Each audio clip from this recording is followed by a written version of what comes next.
everybody, and welcome to another episode of Unlocked. I'm Tracy Wilson. I'm your host, and I'm going to be here for about, I don't know, maybe 30 minutes today because this particular topic, I really feel like it requires, some real good conversation around it. So today's topic, what I wanted to talk about was like self-sabotage. And is that something that you are experiencing? Are you actually addicted to self-sabotage? And you might think, well, no, I'm not addicted to that. But as I move through today's show and as I start kind of unfolding and uncovering some of these reasons or ways that you may be self-sabotaging, these things might come to light for you. So the reason I wanted to do this is because often, and I know I'm speaking from my own experience because I've been there, done this. I've been a classic self-sabotager, in my life in the past, and I wanted to make sure, I had to go through this process of really understanding where was it in my life that I was actually self-sabotaging. And normally I show up here, I'm a pretty upbeat, go-getter kind of person, but I knew that underneath all of this, there was some self-sabotaging, almost like rips that were taking me off track and doing other things. And I feel like even when I've been coaching and mentoring other people, now I can see these classic signs of self-sabotage kind of everywhere. And often people don't even realize that that's what they're doing. So let's start with this. Many people actually suffer from, the fear of success, even more than the fear of failure, which can actually result in self-sabotage. And yes, someone's saying here, it sounds really counterintuitive, but it's real. It's freaking real. So the act of either consciously or unknowingly actually ruining your chances of having success. So you might be, on the outside, you're doing all the right things, you're taking all the right actions, but yet, you still look at that fruit bowl and the freaking fruit bowl is empty. There's no money in the bank, there's no customers coming in, and you're just feeling a little bit down on yourself. And like I said, some of this could quite well be part of your addiction to self-sabotage. Now, why do we do this? Well, it actually turns out that there's actually lots of different reasons that we do this act of self-sabotage. Some people are just really afraid of actually stepping into their own power. Some don't even know that they have some don't even think that they actually have what it takes to lead. They don't think they have what it takes to be really successful. And for others, they're just afraid of change, and they are, they're afraid of actually making any real change. So often with this addiction is closely attached to that is commitment. And often we get in our lives the things that we are truly committed to.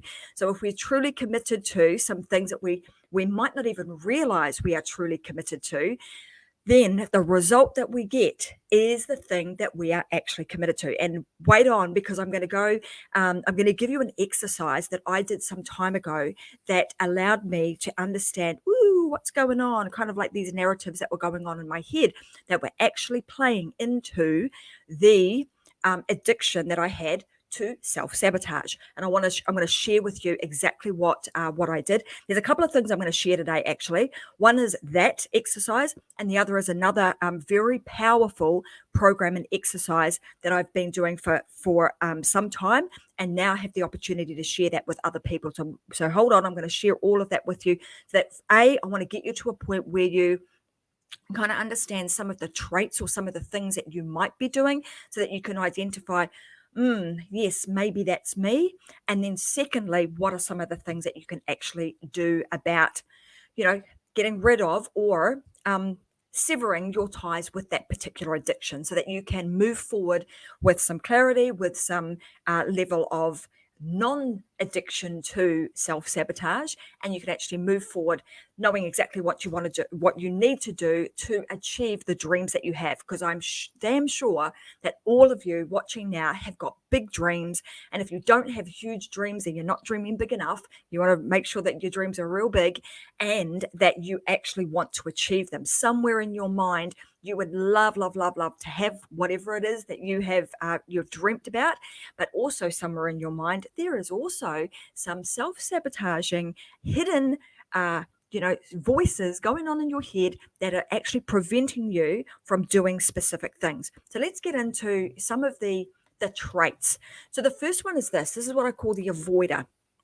Now, sometimes people that are in this avoidance state, it's kind of like you're avoiding various different things. So if there's a big job that you need to do, or, you've got something to do with your finances, or that there's a relationship that you need to either mend or you need to sort out, but somewhere you are avoiding doing all of that. Now, being an avoider and avoiding hard truths can actually be a really special talent for some people, because they want everybody, including themselves, to be happy and often avoid these hard facts. So that's about us kind of avoiding things. We don't like confrontation. We just don't want to go there. We would rather just kind of shrink down and appeal to everybody so that we don't have to deal with the situation at hand. And this can actually lead to staying in relationships or staying in jobs that are well past their expiry date, or having issues with finances or debt or overspending. So what I want you to do here is you want to really start to observe your thoughts. And I'm going to give you an exercise a little bit later on that's kind of going to go through all of these things, but it's going to allow you to observe your thoughts, because that's where the secret to understanding where it is that you're actually self-sabotaging lies. It's actually deep inside of here that we often don't even know that those are the records that are actually playing in in our head, and not in the kind of the outer. We don't always see them and we can't always feel them, but they're always there in the back of our mind. So the other thing is that in this case, when you're an avoider, your body never lies. So it often holds those gold nuggets, and it gives you the truth of, is there a problem? So if you get a stomach ache thinking about something, dealing with a particular area of your life, maybe it's a stomach ache or a headache or a pain somewhere, that's often a really good indicator to you that you got a problem, that you are avoiding dealing with this. And I'm just gonna pop this up because I've got somebody here saying that, yeah, I was previously the queen of avoidance. My partner has broken that habit. Yeah, it was really easy to kind of get involved in, or get in that trap of being the avoider, because, particularly when you're a people pleaser, you want everybody to be happy. You don't want to have to deal with things. And that also means you also want yourself to be happy. So if there's a difficult situation that you have to deal with, let's not go there, because that's going to make me unhappy. That's a classic example of the avoider.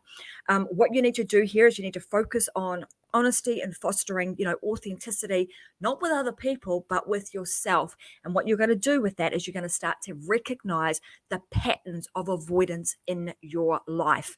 Really interesting thing, because over the last probably maybe a month, I've been doing a series of interviews with a bunch of women all over the world. And I've been seeing patterns of what these women have been going through, the pattern of all of these things, a lot of them self-sabotage, and then what they actually did to get themselves out the other side and actually start to bring into fruition all of their dreams and the success in their life. So there are some very subtle but key things in today's conversation that I'm going to bring to your attention. The next one that I call is the rescuer. And I mean, as I go through these, even myself, I can see, now I think back to, oh yeah, man, I was the avoider, the rescuer. We want to be that person, the rescuer, who's there kind of hugging up everybody else. And many of us feel this huge sense of needing to be there for everyone else, and fear that if we're successful, then how can we actually continue to be successful be there for other people. I was in another program, and the mentor at the time was talking about how he was mentoring a really, really successful person in a successful student in his program. And he was saying that he realized that there was a point in that whole kind of narrative, that the conversation he was having with them was that he was actually avoiding success. And he was avoiding the success because he was stuck in the rescuer phase. He was wanting to be the person for everybody. And he knew that if he became really big and became really busy, then in his mind it was that he would no longer be there and be able to rescue other people. So sometimes, like I said, it's subtle things that we don't realize we are doing, because we think being a rescuer and actually helping other people all the time is a really good thing to do. But this habit of being the rescuer all the time contributes to your self-sabotage. So you've got to learn how to drop the mantle of responsibility and actually focus on yourself. The next one is the invisible. Some people are actually really truly afraid of being seen or being heard. I also refer to this like if you're an expert, a lot of experts suffer from this because they are in that space of being the unknown expert, and they're quite happy to stay there, or they want to actually get out of that space, but they've become so accustomed to being hidden and being quite happy there and being comfortable that they don't want to stand out. So they're much more comfortable, as I said, standing back, observing from the shadows. And this is actually also that fear of success, and it's rooted in a fear of being heard, the fear of being valued, and the fear of being seen. And that holds these individuals back. And it's critical if you're that person that's sitting thinking, I'm a really good at stuff, I'm an expert at what I do, but I'm somewhere inside of me, I'm afraid to get out and actually share my knowledge and share my skills, then you will be the classic invisible self-sabotager. So it's really important that you find someone or a program that can actually help you to get out of the shadows, unleash the unknown expert shackles, and allow you to step forward and step into your power by sharing your skills and your knowledge. This is critical for you guys because you need to be able to see your value. And in doing that, you're going to increase your confidence, increase your belief, and also increase your ability and opportunity for you to be able to be successful. The next one that I want to share with you is that expert that's been working, or that person who's been working really, really hard, and you've just got to a point where you're almost at burnout. You just got no energy. So when you're in this state, this is also the state of self-sabotage. So you're feeling run down, you're feeling tired from carrying everybody else's stuff, even though you might have been moving forward with wonderful plans, but you're just lacking energy. And when we get into that state, it's, a lot of people will refer to this as, I've lost my mojo. So this is also one of those self-sabotaging, kind of like beacons, highlights telling you that, hey, there is something going on here, and it's going to derail you and continue to have you addicted to your self-sabotaging habits. So what you've got to do if you're somebody who's kind of in that low energy right now, you've got to make sure that you're asking for help, stepping up, asking a friend, asking some mentors, delegating responsibilities, and asking, for assistance from other people, but then also taking time for yourself. Now, I mentioned a little bit earlier that I was going to give you an exercise. Now, I haven't finished all of these. There's a number of other identifiers that I'm going to go through today, but I want to give you the activity that I did. And it wasn't easy. It's going to sound like it's really easy, but when you start doing it, you're going to find it's actually quite difficult. How many of you guys have actually been able to sit in total silence? No TV, no mobile phone, no even kind of gazing out the window and letting your thoughts go anywhere else, but just actually sitting in your own mind in silence with nothing else going on, and doing that for an entire 4 hours. I promise you, if you do that, you think about the number of thoughts that we have in any one day. I think it's scientifically proven that we have something like somewhere between 50 and 60,000 thoughts going through our mind every single day. And when you have that going on, most of them you are not even consciously aware of. Most of them are just playing in the background. The way that you can start to see and uncover all those thoughts, what is actually going on way back there, what is actually happening in my subconscious mind, because often it's your subconscious mind that is actually controlling the vast majority of the things that you do, what plays out in your life. It's not the stuff that is in the kind of in the front, or that is saying to you, hey, these are the things that we need to be doing, because you're consciously aware of those. It's all that nonsense that's playing in the background. So the way that you get vision, or you get to kind of see for your own self in your own kind of like mind's movie what's going on back there, is by sitting in complete silence for an entire 4-hour period. Sit there with nothing on, no TV, no sleeping, no closing your eyes, none of that, just sitting and just being with yourself and with your own thoughts. And you will be absolutely surprised, almost flabbergasted with the the thoughts and the amount of negativity that will be going on playing in the background. So that's the activity that I would highly recommend you do. It's the first thing you want to do is sit with your own thoughts. That's going to highlight to you, which side of the playing field are you on, so to speak, is, you're on the positive side, or are the majority of your thoughts negative? And if they're negative, then that again is an indication to you that there's stuff going on that you need to address to get more of what you're doing onto the positive side of the fence, which will also help you to stop those self-sabotaging habits. All right, the next thing that we're going to kind of talk through is the who me. Who am I? It's a struggle with the self-worth. So the lack of self-worth that will actually prevent our success, or your success, and that is just having that self-belief that, do I actually have something really good to offer and to add to the world?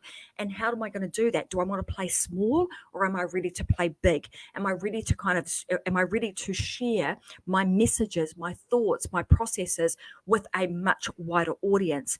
Now, there is also another activity or another product that I think you guys are going to find extremely helpful.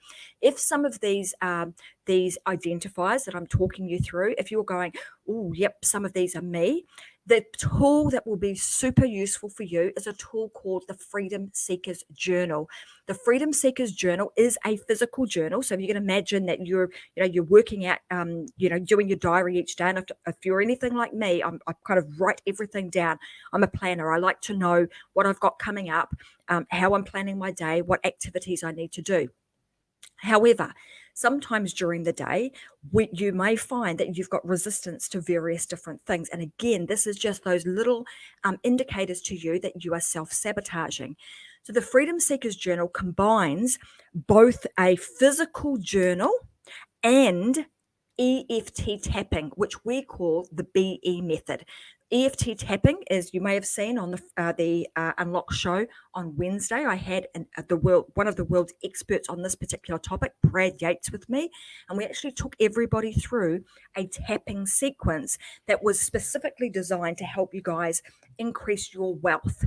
So inside of the Freedom Seekers Journal, not only is it a journal that you would use in your daily life, it also incorporates a hand-holding program. So you actually go into the Freedom Seekers Journal, you're going to activate your program, and you're going to choose which area of your life do you want to work on for 90 days, whether it's health, wealth, or relationships. And if you go back and you listen to that show, you'll learn a lot more about the Freedom Seekers Journal and the technique of EFT tapping, which we call, as I said, the BE method. All of these self-sabotaging things that I'm talking you through now can be addressed by incorporating the Freedom Seekers Journal and the activities or the techniques of EFT tapping through the BE method on a daily basis. And this also creates consistency, it creates a habit, and it helps you to, like I said, move from one side of this fence to the negative side of the fence. And you might not even think that you're a negative person. You might say, I'm a positive person, 95% of the time. This process is actually going to get you to take that switch and move over to the positive side of the fence, and ensure that whatever it is that you do, you can knock down with ease with a very useful activity that you can use, or technique that you can use on a daily basis to get rid of any resistance in your life. So if you're interested in checking out the Freedom Seekers Journal, I'm going to pop it up on the screen. You can head on over to thefreedomseekersjournal.com and go and have a look at how powerful that particular journal is and the program that goes with it. So it's really going to help you if you are one of these people. So, if any of this has resonated with you, you need to do something about it, and you need to do something about it sooner rather than later. Otherwise, you're going to be still addicted to your self-sabotage in 12 months time. And I'm giving you a few very useful activities that are going to help you to kick the self-sabotage in the butt over the next 90 days. So I'm just going to pop up on the screen. Let me find it. It is www.freedomseekersjournal.com. Okay, so let's get back to some of these other self-sabotaging traits. The other is the empath.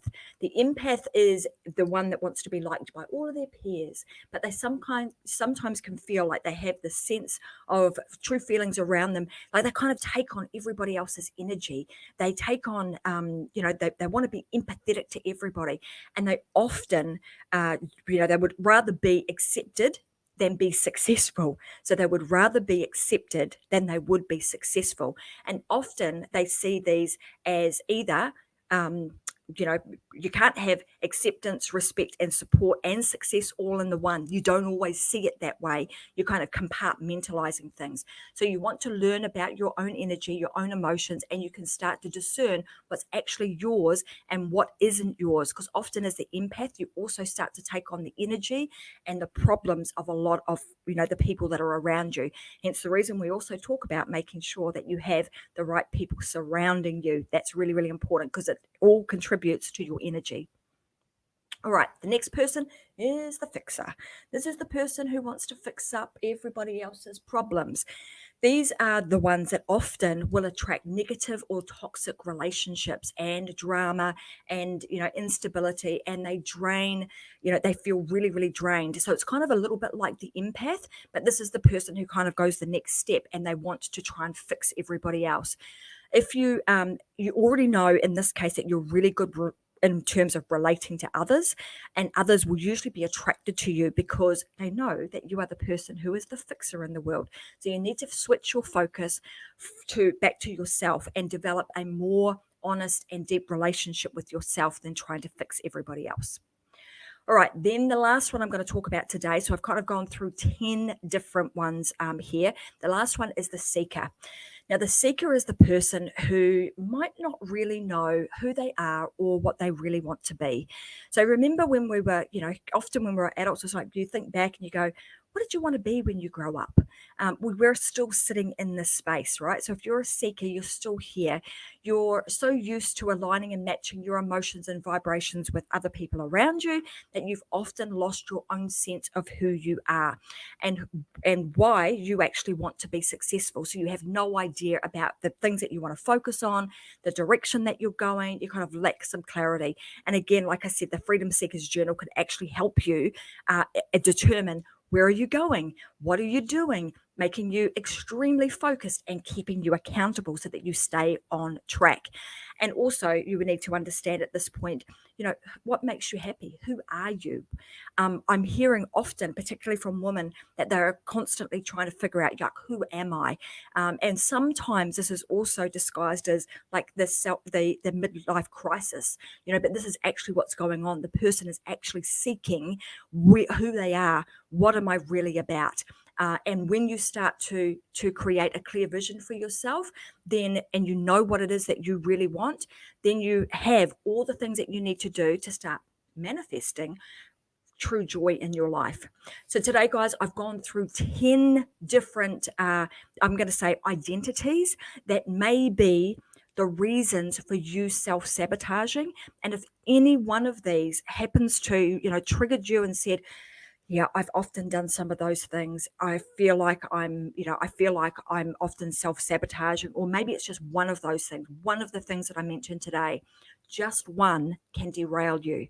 So I've given you 2 activities or 2 things that you can do that can really help you. They are inexpensive. So the first one is sit with your thoughts. It's going to take you 4 hours, and it might sound really, really simple, but believe me, it's actually pretty darn hard to sit in silence with only your thoughts, because it's a little bit freaky and a bit scary when you start to see what's going on behind there for an entire 4 hours.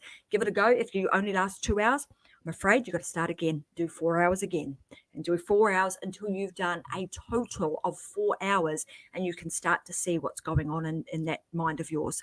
The second is, and this is the one, if you want some help, I would highly recommend you go and get yourself the Freedom Seekers Journal.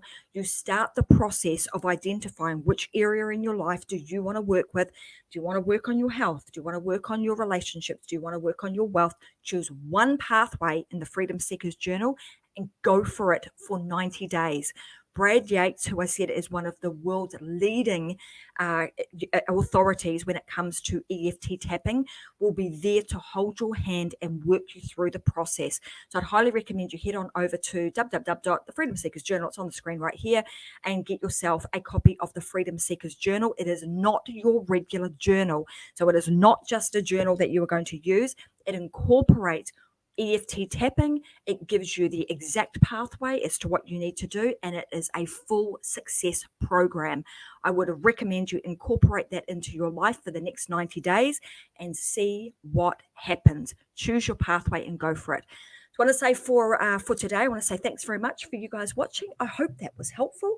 In fact, I've got so carried away with all of those. Look, I can't even see all the comments, but there's heaps of comments coming through. Sounds like a great resource. Thanks, Amber. So there's a bunch of you guys on here, and I want to say hello and happy Friday. Hope you guys are having a great day. So I'm going to leave it there and say thank you very much for joining me today. As you know, what I always say when I end the Unlocked show, because I absolutely believe this, you must go and live your life unlocked, because there is just no other way. See you again next week, guys. I'll be back with another episode of Unlocked on Wednesday, 10 a.m. Brisbane time. Bye for now.